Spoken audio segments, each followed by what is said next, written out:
Quédate en la casa, que en La Iguana nos quedamos contigo para informarte.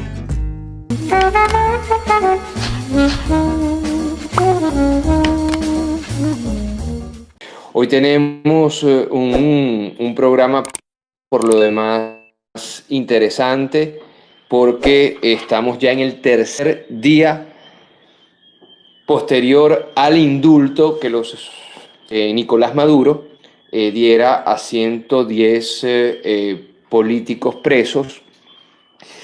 Y después del tercer día de este indulto, la cosa no es que se ha calmado, sino todo lo contrario. El revuelo político, el avivamiento político y democrático que esta decisión ha causado en la sociedad venezolana toda, y más específicamente en el mundo político venezolano, es digno de estudio y sí lo vamos a hacer.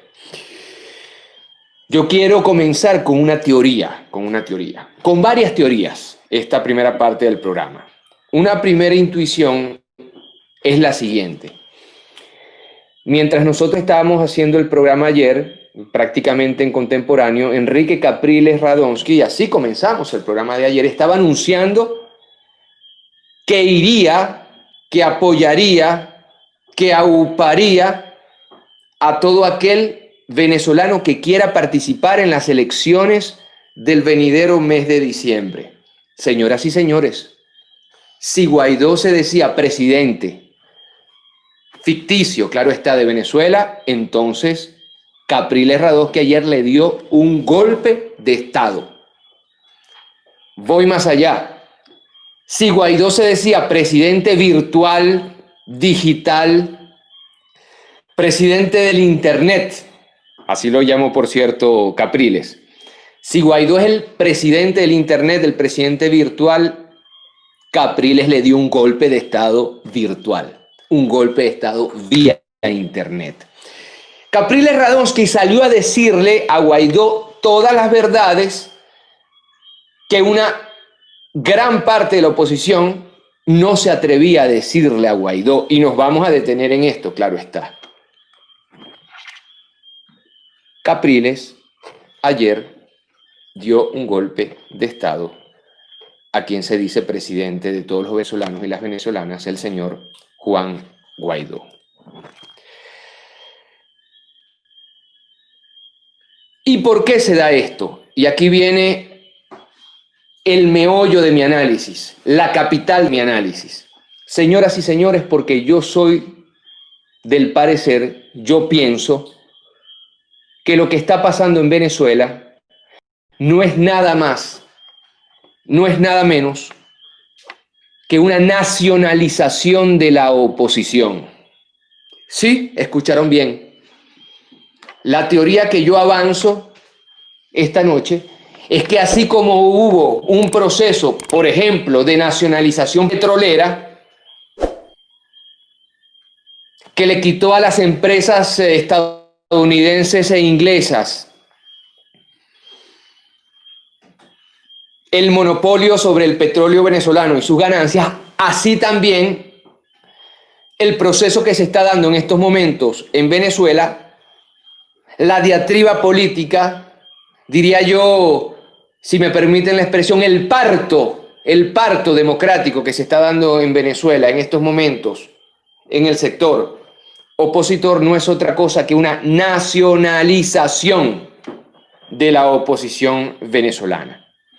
Paso a explicar por qué yo expreso esto en estos términos. Resulta y acontece que desde la llegada del presidente Hugo Rafael Chávez Frías a inicio del siglo XXI al poder en Venezuela, paralelamente se dio un proceso de construcción de lo que hoy llamamos la oposición venezolana. Pero desgraciadamente la génesis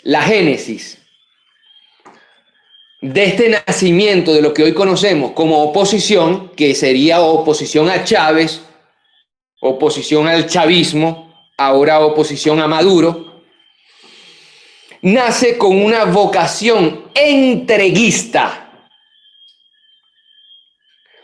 a los intereses de los gobiernos de los Estados Unidos y ciertos gobiernos de la Unión Europea, pero sobre todo a los gobiernos de Estados Unidos. La génesis, la genética de lo que conocemos desde hace 20 años como la oposición venezolana nace ya con una especie de pecado original, con una especie de defecto de fábrica nace. Y este defecto de fábrica y este pecado original es que su nacimiento depende del cordón umbilical que llega hacia y hasta Washington en los Estados Unidos.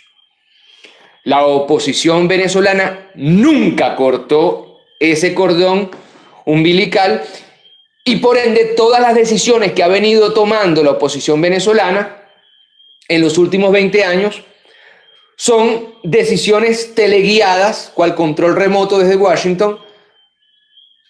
Popularmente decimos nariciada cuando te llevan nariciado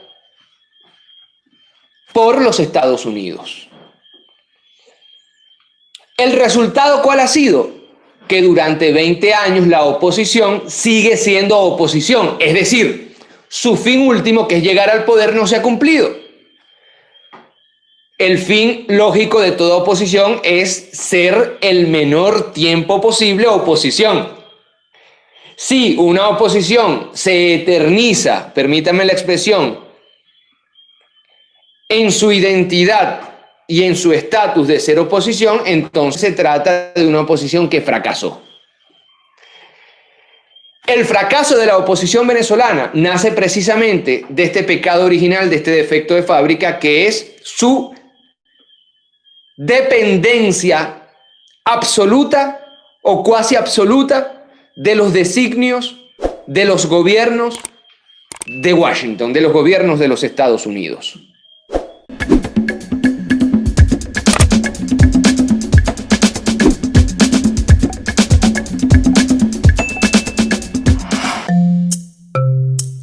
Laiguana.tv. La verdad hecha tendencia.